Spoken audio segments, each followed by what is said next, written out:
Hello, Sea Dogs fans. I'm Emma Tiedemann, the play-by-play broadcaster for the Portland Sea Dogs.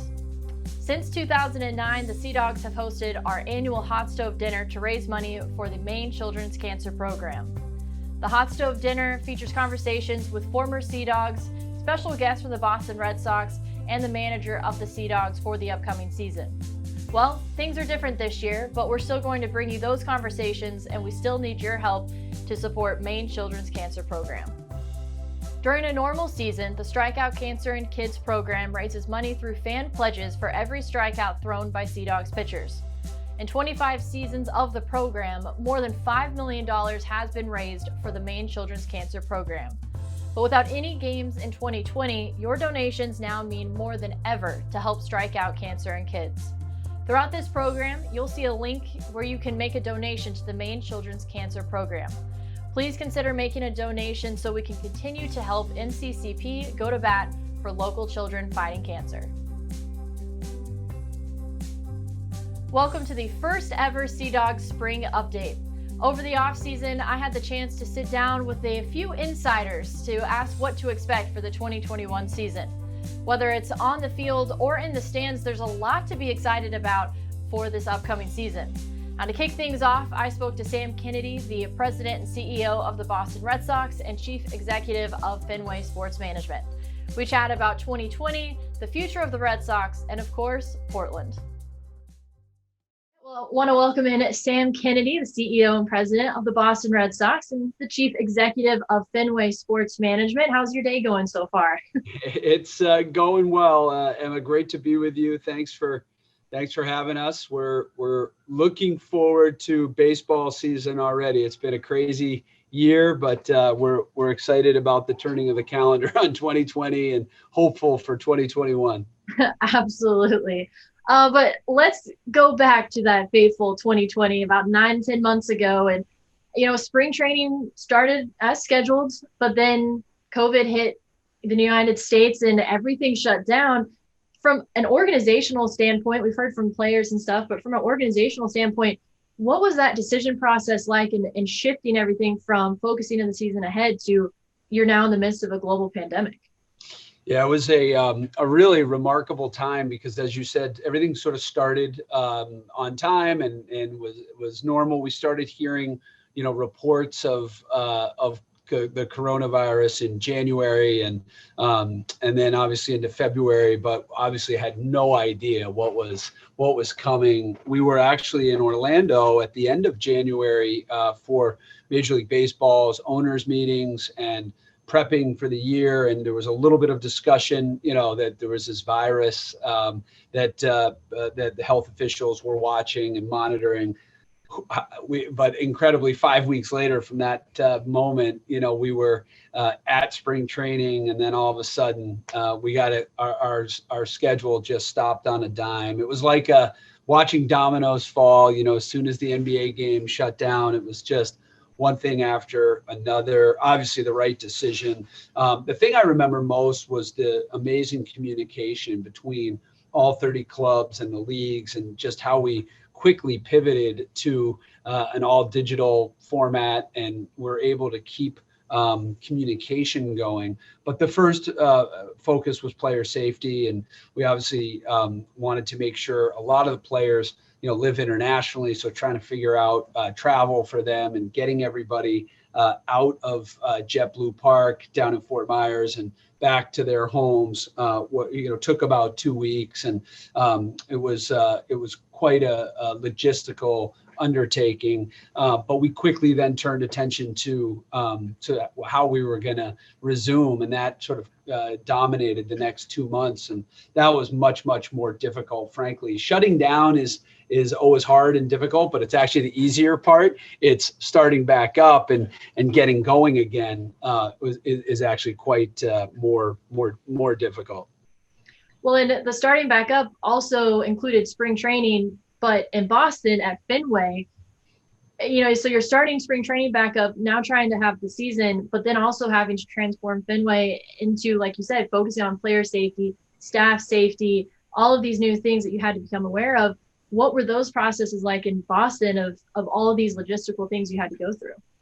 Yeah, it was an amazing process, and huge credit to our medical staff and our training staff. Dr. Larry Ronan did an amazing job, and Brad Pearson, our head trainer, really put together a plan in just a couple of weeks to make Fenway player friendly in a global pandemic. And we obviously couldn't be in our clubhouse anymore, so we moved lots of the clubhouse space out into the concourse with open air and ventilation throughout. We gave the players their individual suites as their lockers, which they actually really liked. I don't think they're looking forward to going back to the regular clubhouse. They had quite the setup for 2020. So they enjoyed sitting up there in their own private luxury suites. But we transformed everything. We had to put protocols. We had testing every other day, and obviously masks and socially distanced. And the protocols that MLB put in place really worked. The most important piece was the intake process. When we all came back on July 1st, we were all tested, and then we were able to we had 6 or 7 positive tests. I think we were able to quarantine those folks, and really the protocols from that period forward worked for us throughout the season. But it was a big undertaking by our ballpark operations staff. We had to triple the size of the dugout and move players out into the seating bowl. And playing games at Fenway with no fans was awful. I mean, there's no other way to say it. There's just such great energy here. And while it was great to get the games in, it was just really difficult to go through a 60-game season, 30 games at home with no fans in the park. I hope it's something we never have to experience again. It beats the alternative of no games, but it's not something that we're looking forward to. Hopefully, fingers crossed for 2021, we'll be able to get fans back here at some point as the vaccine gets more widely distributed. Well, you kind of brought up sort of my next question about, like every other professional league in the world, really, you didn't have fans in the stands, and you had to kind of pivot that business model from engaging, people behind the TVs, but also in the park, but just exclusively behind screens. And how was that kind of shift also of moving to still engage Red Sox Nation and wanting to bring that same content, but unfortunately, they can't be there to see the debuts in person and see, their favorite players in person anymore. Yeah, it really just remarkable how the world, the baseball industry, but just the world in general, literally has shifted to this Zoom or Microsoft Teams or digital format where we're able to connect with each other, stay in touch, communicate. So what we tried to do is make sure we were as aggressive as possible in speaking with our fans. We kept everybody employed, and we had all of our season ticket holder reps reaching out to our customers, telling them when we thought the season may start, making sure we were refunding their money or crediting their accounts, all those important business issues that you have to deal with. We try to keep the players front and center. We used our social media platforms through Twitter and Instagram and really at Snapchat, making sure we were front and center. We engaged with the community. We had Boston's own John Krasinski filmed Some Good News episode from here digitally that he put together on his own with to recognize frontline workers at Beth Israel Deaconess Medical Center. So we just tried to stay front and center and make sure that we were providing some joy and a distraction for the fan base, because obviously everyone's dealing with this global pandemic. It was nice to have sports come back and have something to look forward to during a really, really difficult time. Absolutely. And despite those kind of hardships and everything, we saw a few great debuts from a couple of former Sea Dogs, including Tanner Houck and Bobby Dahlbeck, and Houck faced some of the top teams in Major League Baseball and was phenomenal. And, a lot of people are talking about him being a key piece of the starting rotation next year. What are some goals for him 2021 and beyond? Well, what struck me about Tanner, frankly, was his just his confidence. I mean, the way he carried himself on the mound was really impressive for a guy coming up, making his big league debut, and just absolutely dominating the first couple of starts. He was really impressive. I remember calling him the next day. He was in his hotel room in Miami, and I think I woke him up, but I just to congratulate him. And he was just so calm and cool and collected about it, and you could see where that makeup can really help you in the big leagues. Just relaxed, very, very confident in his own ability. And we're obviously going through a bit of a transition here. We hired Chaim Bloom a year ago to come in and essentially remake the roster. We've got some debuts. You said some really powerful debuts, guys like Alex Verdugo, hitting the ground running, did a great job. And we've also had some of the pickups really add some firepower to that rotation. Hopefully Nick Pivetta and Connor Siebold will be able to contribute at the big league level. And so it's a bit of a transition period. The nice thing about Boston is we do have the resources to continue to invest in baseball year in and year out.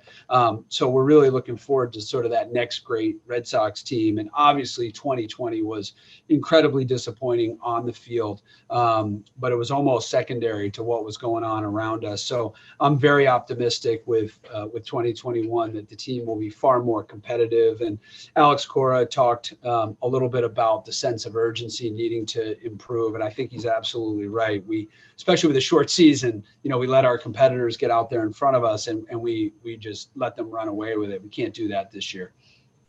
And I also read, talking about 2021 and kind of the next wave of Boston Red Sox with Dahlbeck in particular.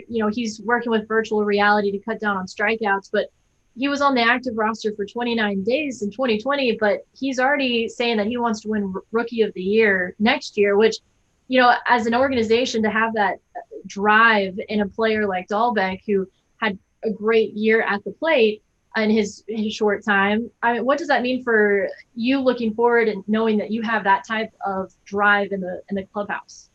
Yeah, I mean, Bobby's another example of someone with just the great makeup and wants to be performing at the highest level. And this will be my 20th year here with the Red Sox organization. Incredibly, it goes so fast. But the hallmark, the championship teams have always been built around homegrown players. So I think you've zeroed in on it. The Portland Sea Dog alums that have come through the organization. And I think of the homegrown players like Jacoby Ellsbury and Clay Buchholz and John Lester and Dustin Pedroias. And, I could go on, but we've always had a great core of young homegrown players. And now I think about Bobby and Tanner coming in and Andrew Benintendi and Rafi Devers and Xander Bogaerts. We've just been blessed with great scouting and player development, and our minor league system is the best in the business. We've really got great affiliates, and Ben Crockett, who runs all of our player development, he knows how fortunate we are to have affiliates like Portland to help get our guys ready to come to Fenway. So it will be the next great Red Sox team will be here before we know it. Well, the 2020 season comes to a close, and the biggest news on the baseball side was made public, and you already kind of alluded to with Alex Cora coming back to the Red Sox, and obviously a proven track record with the 2018 World Series. But what are the expectations for him now in a very different clubhouse now than what he had in 2018? Yeah, I tease him that he was our big signing of the off season, and that's it, and we're done. Good luck. No, just kidding. But he obviously is a proven winner, and we made no bones about it. I mean, we were really excited to have him back. Obviously, Chaim Bloom and Raquel and Eddie and Zach and Brian O'Halloran went through a very rigorous process. I mean, they didn't want to just turn back to the familiar face of Alex Cora, because they knew that obviously he'd be a good choice to come back, but they wanted to see who else was out there, and they did talk to many candidates, and I think that's healthy. The most important thing was to make sure that Alex understood what was going on throughout the process, and Chaim, once he was allowed to speak to him, handled that, did a great job. But we were so excited to get him back because his energy, his enthusiasm, his passion for the game, his knowledge of the game. He's a Red Sox through and through. He played with the organization from 05 to 09 and was always just an amazing guy within the organization to help us on and off the field. Great mentor to young players. So I think what he's most looking forward to is working with the young guys like Rafi and Bobby Dahlbeck and guys like Andrew Benintendi and guys like Rafi Devers, who I think, it's not that they missed him while he was gone, but I mean, they needed him, but I do think he adds a level of confidence to a lot of these young players. So I think he's most excited about getting back here and looking forward to working with the younger guys, because the veterans, they'll take care of themselves. And what Alex really does is serves as a great mentor to those younger players. Looking ahead to 2021, Alex Cora, one of the many things to be excited about, but also coming out recently is that the Red Sox hired the first Black female minor league coach in Bianca Smith. And she has a very impressive resume, obviously extremely qualified for the job, but why is it important to have diversity not only at the major league level, but also at the minors as well, as Bianca will be a minor league coach? Yeah, it's critically important. And, it's something for the last 20 years we've strived to improve on. The Red Sox have a well-documented, shameful past with respect to diversity and inclusion. Just by definition, we were the last team to integrate and had a chance to sign Jackie Robinson, and we didn't.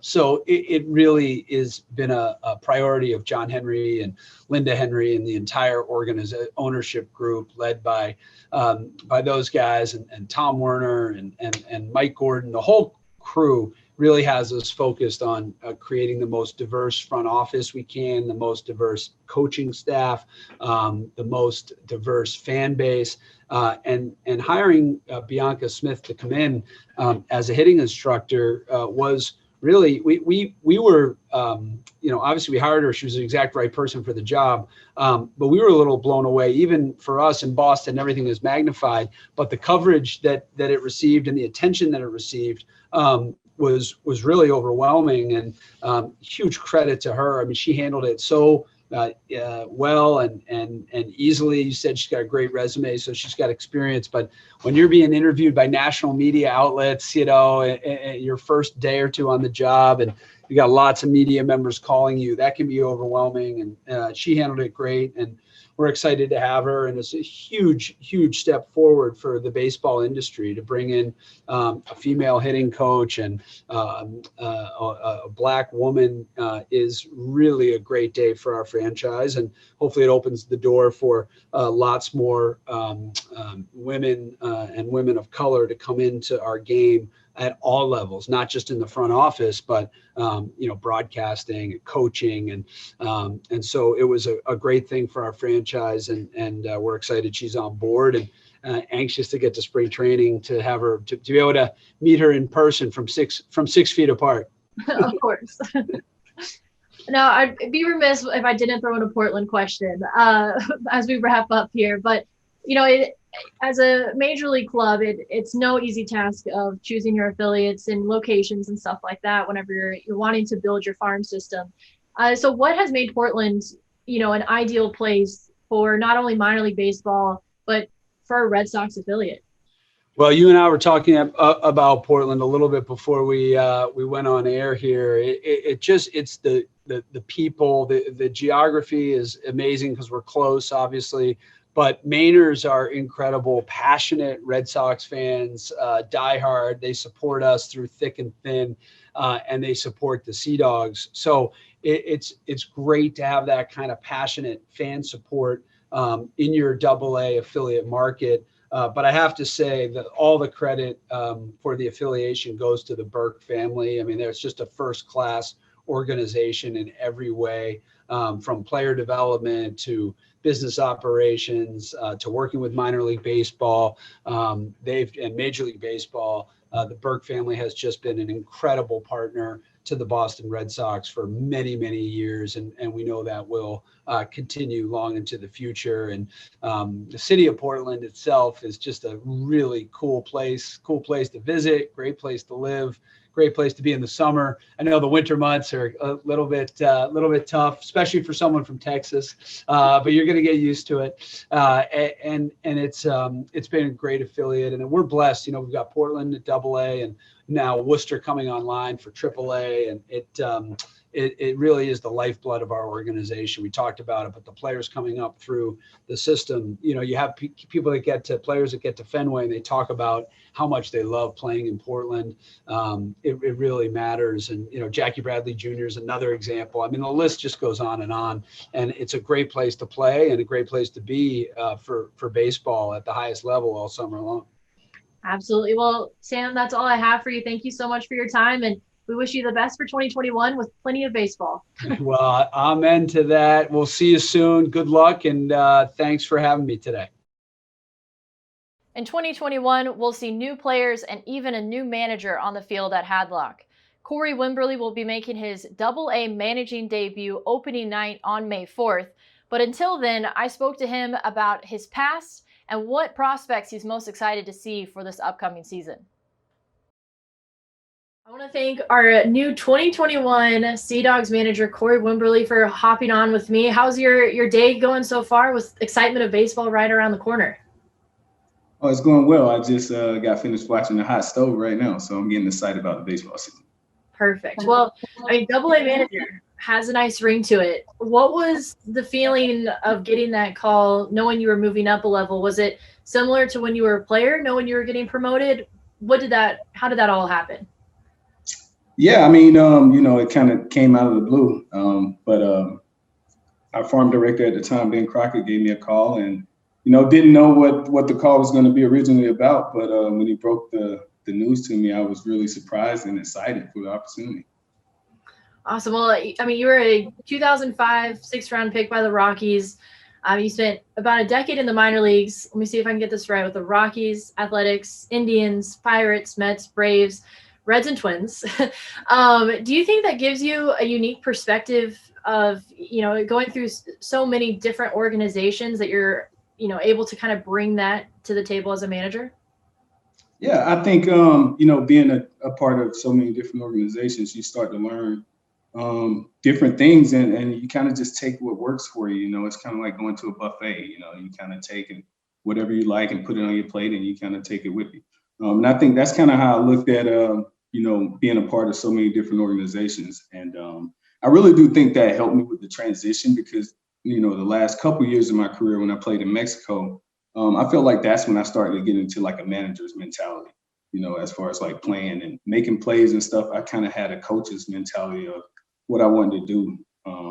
And I realized, you know, coaching myself was like probably the biggest asset I had at the time. And I was able to think like, what does the manager want me to do at this point in time in the game? And, you know, I took that into my playing career, and it really took off, and made the transition into coaching pretty easy.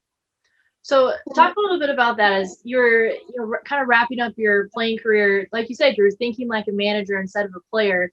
So, you know, were you stepping to the plate, you know, with a guy on third thinking, what would my manager tell me to do in that situation? Or kind of what were those thought processes like? Yeah, I think, you know, you learn from those experiences. You know, I mean, I had been in those situations before, so I know once I got a runner on third base for less than 2 hours, what my job was in that situation. And that was to get the run in, you know, by any means necessary. So, you know, I think, you know, that mentality, being able to take it from not much time removed from playing, and put it into my coaching style, I think was really influential, or really important to my coaching development. And about 2 years before you retired from playing, I read that Tyrone Brooks actually reached out to you about coaching. And of course, he leads the Major League Baseball's diversity pipeline program. And, you know, now you see, you know, Bianca Smith join the Red Sox in a coaching capacity. How important is to say, you know, to have that diversity through minor league baseball and then all the way up to Major League Baseball as well?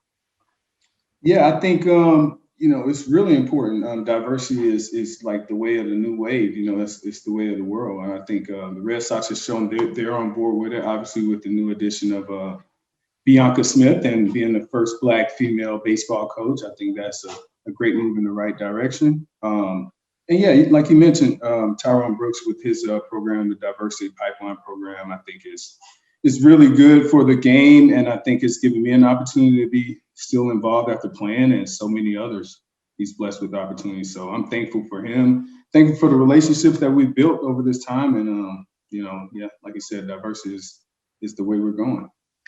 And what was the kind of mentality that you had coming to grips of retiring as a player while sending your resume off to Major League Baseball and trying to kind of stay in the same career path with baseball, the sport as a whole? But, it is also always bittersweet. It's taking a step away from the game as a player, but transitioning. So what was your mentality like? You said the last couple of years you were playing in Mexico.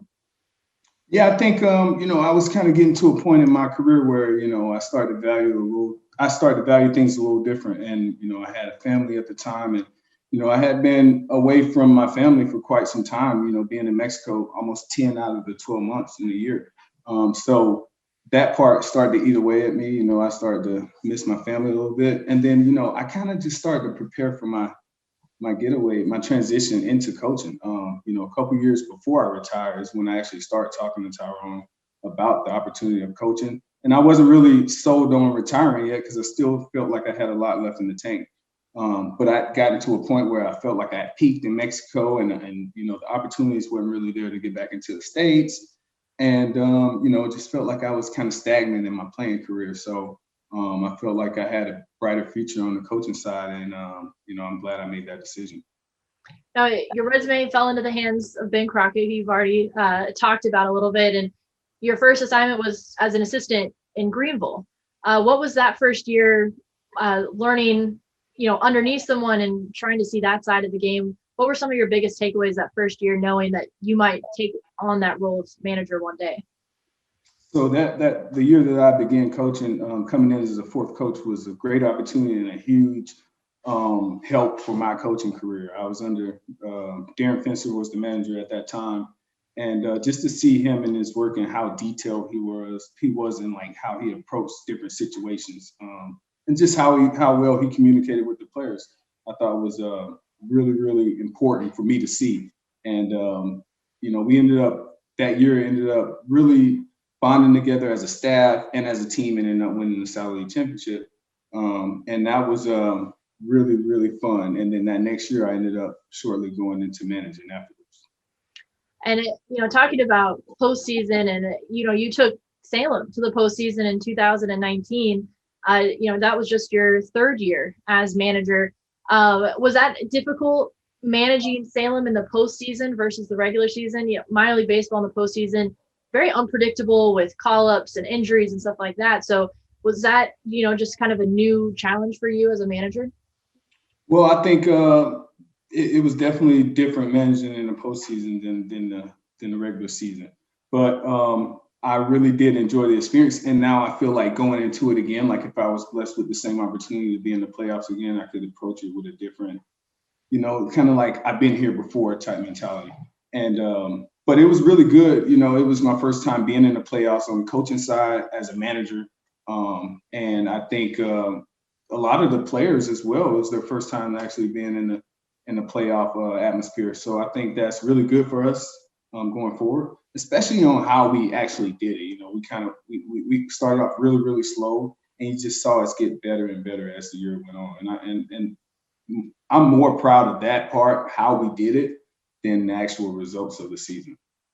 Well, and what kind of goes into the mentality of a postseason? Because like you said, some of the players, that was the first time they've been in that situation. You get to the end of a very long season. For some of them, it was their first full season, with games every day and one day off a month.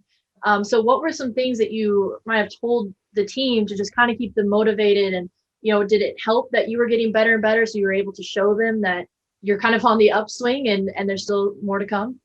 Oh, yeah. I mean, one of the things we kind of preached on from the beginning of the season was a loss is not a loss, it's a lesson, right? So if you can learn something from those losses, then you end up gaining something you can use those to your advantage as we go forward. And we just kind of took those little lessons and, just kept getting better every single day, and kept putting in the work.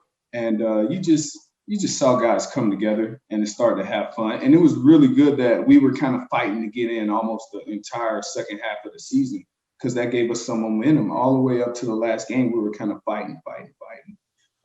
And that gave us some momentum going into the playoffs. So that was really good as well. Now, some of those guys in Salem in 2019, of course, we didn't have the season in 2020.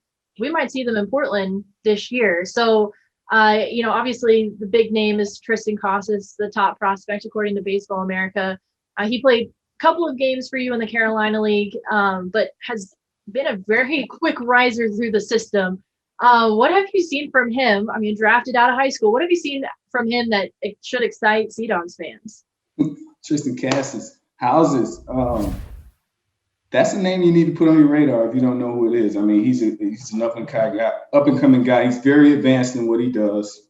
Great work ethics and extremely talented guy. So I'm going to have fun putting that name in my lineup every day. It's not going to be a tough decision for me to make the lineup with him in there.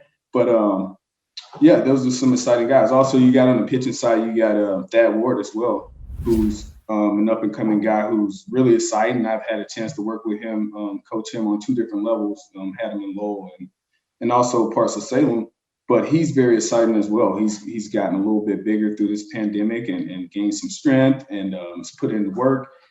He's a guy who I love to send to the mound every 5th day. And, he works fast. Defense likes to play behind him. He's an exciting prospect to watch. Now, have you been in contact with the guys during this pandemic? You mentioned that, Ward has gotten bigger during all of this. Have you kind of kept up with them to check in, see how they're doing and if they're working out or just staying healthy? Oh, yeah, absolutely. And then we get our strength and conditioning reports almost, I think, weekly or monthly, like bi-weekly or monthly. So we have see what we know what those guys are doing, what kind of work they're putting in. And then I got a chance to see some of those guys in the instructional league.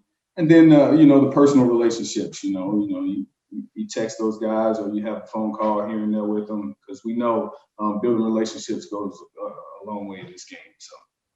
Absolutely. Well, before I let you go, I have one more question. And after a year like 2020 with no minor league baseball, what are you looking forward to most in 2021? 2021, I'll say 2021, I'm looking for mostly competing for a championship. Like, I think it's very cliche to just say, I'll just be happy to be back on the field. But like, if you're playing for nothing, like, I think it really means nothing to me. I'm playing for jewelry. I'm playing for championships. So I expect every single day to go out there and compete for a championship. So that's what I'm most excited for 2021. Hey, I mean, that would make Sea Dogs fans happy. Another championship. So, Right. Corey, thanks so much for hopping on here with me, and can't wait to see you in 2021. All right, Emma, thank you. Happy Black History Month. In celebration of the return of baseball, Slugger has brought out some of his favorite classic songs. Songs that will take you back to warm weather, the sounds of a crowd, and aromas that will bounce off your heart. Songs like It's Baseball Time.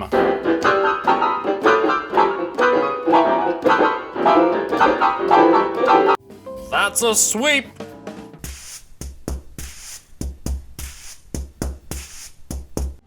I dropped my ice cream.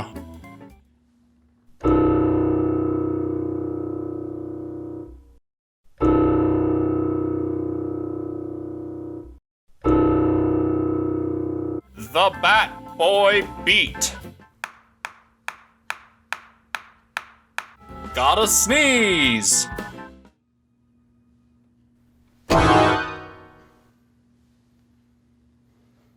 Snoozing at second.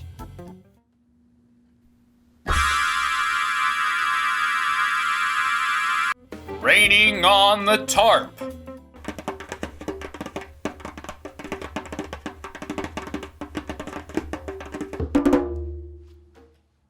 Sophisticated soda.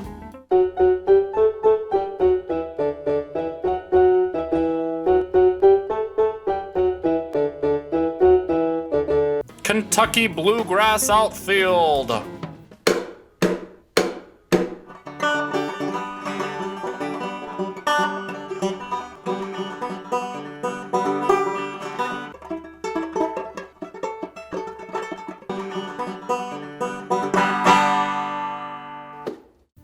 Pickle.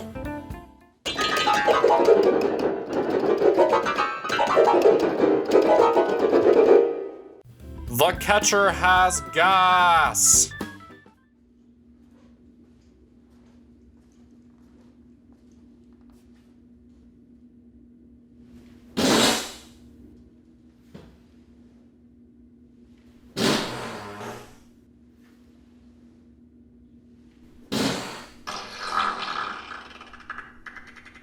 For just 12 easy payments of $14.99, you can own this celebration of music.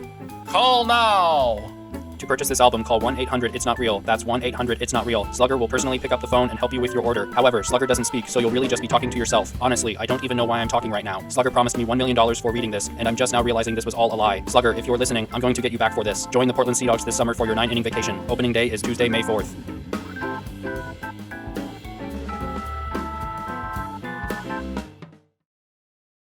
A canceled 2020 season due to the COVID-19 pandemic and a 2021 season that might look a little bit different for fans.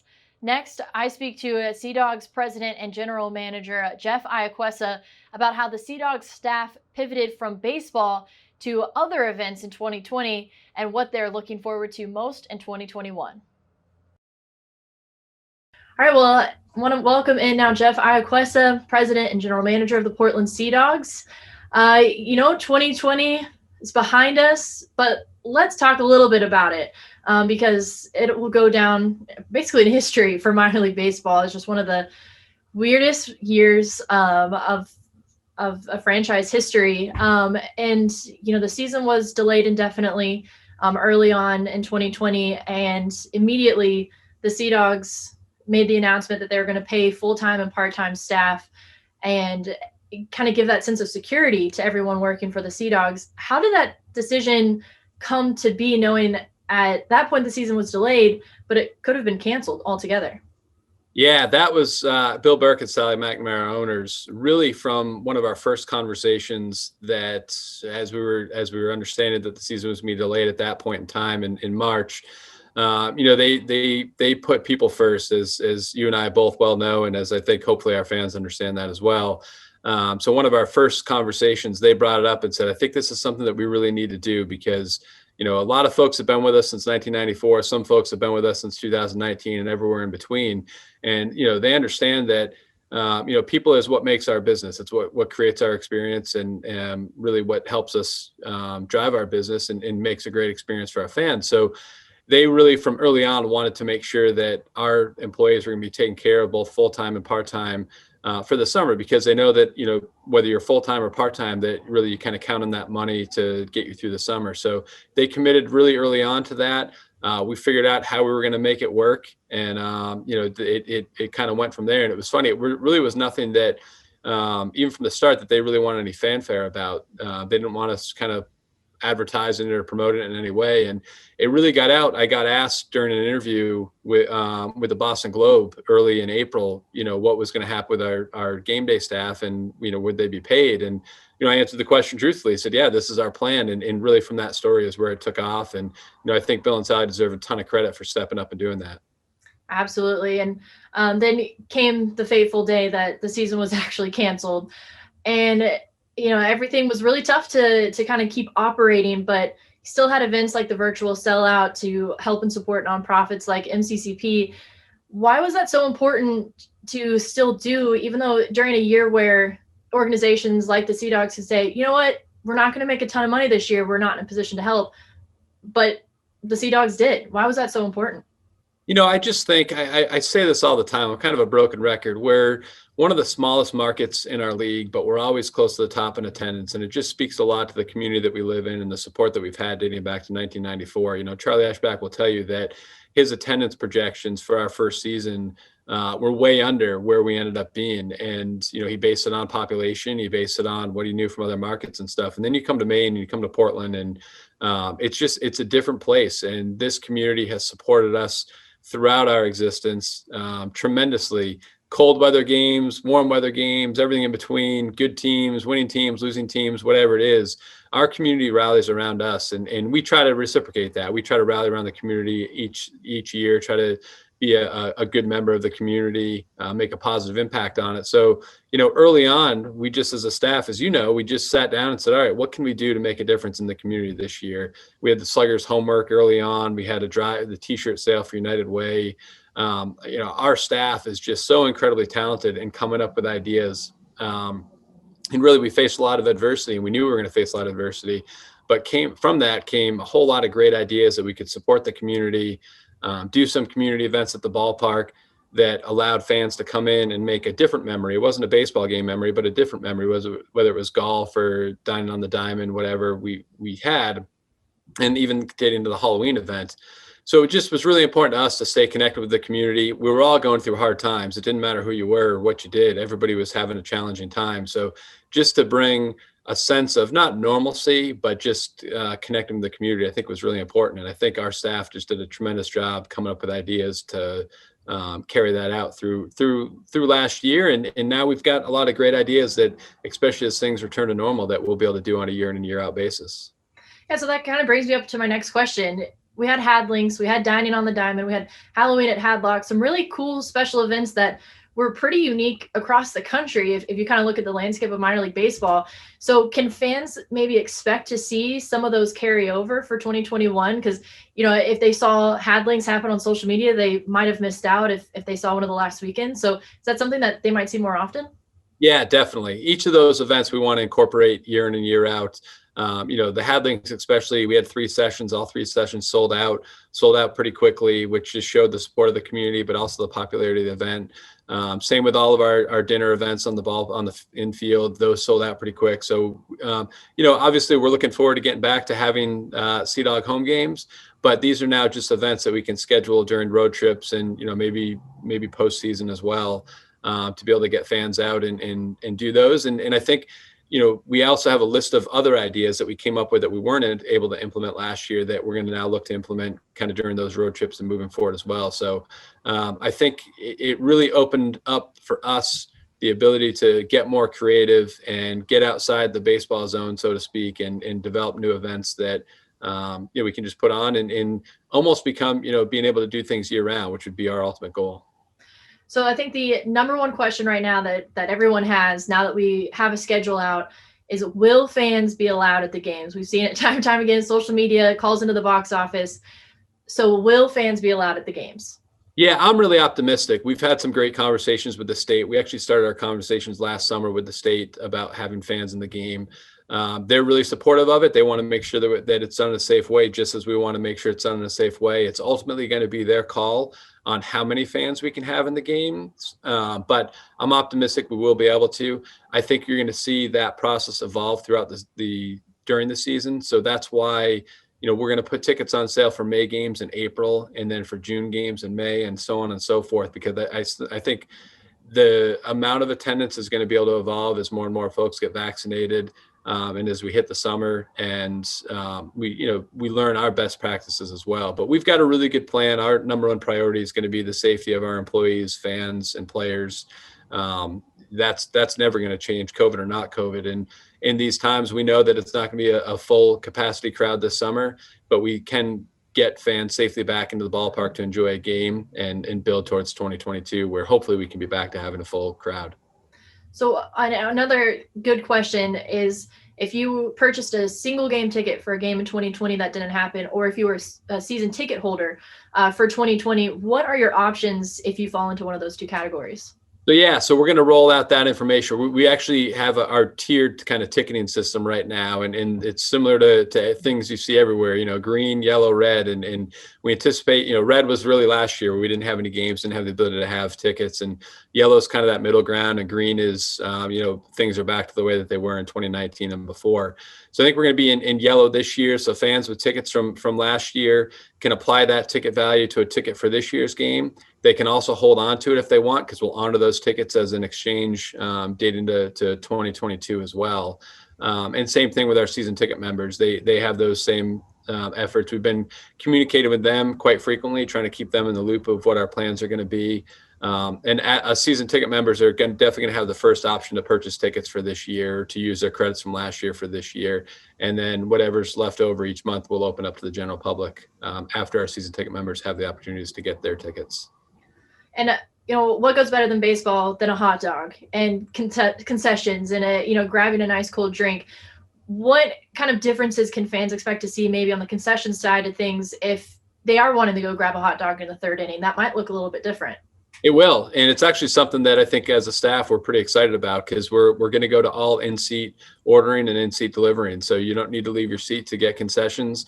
You can order it from your phone, or we'll also have, if you don't have the capabilities to order from your phone or aren't comfortable, we'll have staff members that will walk around with an iPad that will be able to place the order for you. And then your order will be delivered right to your seat. And obviously that's, with COVID restrictions, we want to make sure that, we don't have the lines in the concourse, but it's also something we're really excited about, because it's something we've talked about for the past couple of years of being able to implement into the operation. And this is going to allow us to do it on a smaller scale, because we'll have a smaller crowd, but kind of learn how to be able to do it and implement it full time once we get back to normal. Because, for us, one of the things that drives us crazy is just having folks in line in the concourse waiting for food instead of up enjoying the game at your seat.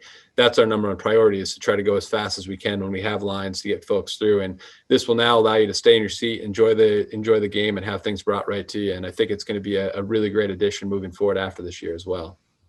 And another change in end of 2020, still kind of rolling into 2021, is the kind of structure of minor league baseball.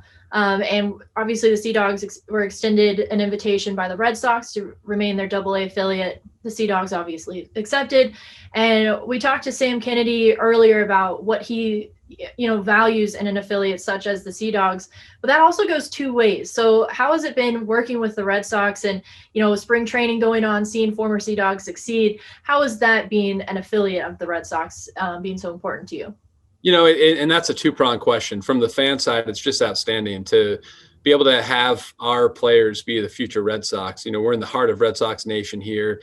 The Red Sox brand obviously extends well beyond New England. It's a worldwide brand that fans across the world, they've got quite a few fans. And obviously right here in Maine, we're no exception. It's Red Sox Nation. Our fans are Red Sox fans. So to be able to see the future Mookie Betts, or to be able to see David Ortiz here on rehab, and to be able to see all the more than 100 players who have played for us to go on and play for the Red Sox is a great thing, because you see them here at Hadlock, and then down the road, you can either catch them when you're at a game at Fenway or watch them on Nesson as they're playing for the Red Sox. So to be able to see that impact, both from the player standpoint and coaching standpoint, is really something that's, I think, special for us as a front office and our fans as well. And the second part too, it's really on the kind of operations side. I've always said and told the Red Sox farm directors, they could start an HR firm and be very successful at it with the high caliber of people they have, from the players to the coaching staff to their front office staff. They're just really great people and great people to work with. So, the day-to-day operations standpoint, when we have games and we have the players here, they're just so great to work alongside with and be able to pull off, the games and from the Red Sox standpoint, the development of the players. So can't speak enough about the high quality people that the Red Sox employ and that we get to interact with day in and day out. And, it's something that it's cool when the fans get the opportunity to interact with the players, coaches, and front office from the Red Sox as well, because they get to see just how great they are, and really how much they're beloved here as being members of the Red Sox family, but also how much the players, coaches, and front office staff of the Red Sox enjoy being in Portland. So it's really just been a great experience for everybody, I think. And a new addition to the league is the Somerset Patriots. They will be the New York Yankees affiliate. Are you looking forward to welcoming in a new team into Hadlock, and then also maybe having a little bit of a rivalry with them? Yankees Red Sox is a storied rivalry down to the affiliates. So a new team to welcome in. Yeah, definitely. Excited to welcome them in. Excited to, at some point down the road, be able to get down to their ballpark and catch the game. I've heard great things about their ballpark. And, you'll see it here. I mean, when Trent used to come into town and Norwich before that as the Yankees affiliate, we do have some Yankee fans in Maine, not many, fortunately, but some Yankee fans in Maine. And, they always come out to support the AA Yankee team. So I think we'll see that when Somerset's in town. And, it's a great rivalry. It's great for baseball, Red Sox, Yankees, really a lot of history there. And obviously at our level, it's not quite the same level as it is at the big leagues. But to be able to see, as a Yankee fan living in Maine or living in New England, to be able to come to a Sea Dogs game and check out their future players as well is something that I think is really great. And I'm looking forward to welcoming Somerset in. Absolutely. So one final question for you. We've heard this answer around the front office, but I'll ask it for the fan side of things. But what is the one thing that you are looking forward to for 2021 season, the one moment that you're looking forward to the most? I think the first pitch of the first game, I think at that point, we know we're not going to be on the other side of COVID at that point, but we'll at least be a giant step closer to being on the other side of it and having things get back to normal. So I think it's going to be pretty special is just seeing that first pitch from the Sea Dogs player on opening day to the first batter. It's almost like, going back to my first season in 2001, seeing that as an intern, seeing that first pitch, but it's going to have a whole lot more meaning this time just because it'll be 610 days between games, which is quite a long time. And, I think I still give our front office a ton of credit for everything that we were able to accomplish last year, even behind the scenes with some stadium projects and such. And I think for all of us, it'll be a sigh of relief and a happy moment when we see that happen and know that we're one giant step closer to being back to being able to have full crowds down the road at the ballpark. Could not agree more. Well, thanks, Geoff, for hanging out, and have a great rest of your day. Thank you. You as well. Thank you so much for joining us for the first Sea Dogs Spring Update. The 2021 season is just a few short weeks away, and we cannot wait until we can all watch a baseball game together again. Now, don't forget to continue to donate to the Maine Children's Cancer Program and help us strike out cancer in kids. Go Sea Dogs!